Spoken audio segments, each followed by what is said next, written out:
Le second niveau de relation humaine est en rapport avec l'univers divisible ou encore que maint élément soit caché pour l'instant du moins.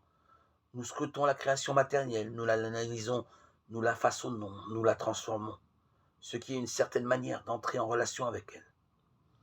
Notre travail en la matière n'est pas toujours au diapason de l'acte créateur de Dieu. Tout dépend en fait de ce que nous estimons être ou non un bien. Et cette estimation s'avère souvent bien relative et partiale. Cela rejoint le problème de l'éthique et plus globalement la question de l'éclairage de conscience.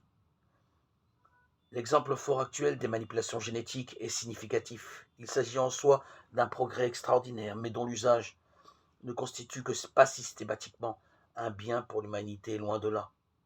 Quelle éthique sous-tend ces découvertes scientifiques?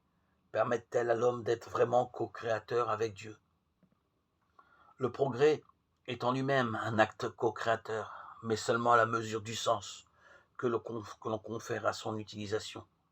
Quoi qu'il en soit, l'homme est en relation avec la création matérielle, et là encore, d'une certaine manière, va à sa rencontre par l'impact qu'il exerce sur elle.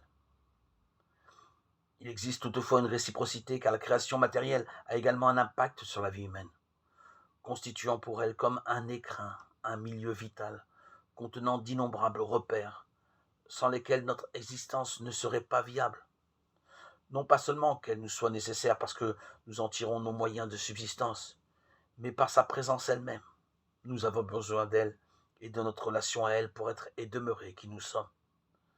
C'est pourquoi ici également le malin va tenter de tordre ou falsifier cette relation pour nous détourner de cette vocation à la co-création, indissociable de l'amour,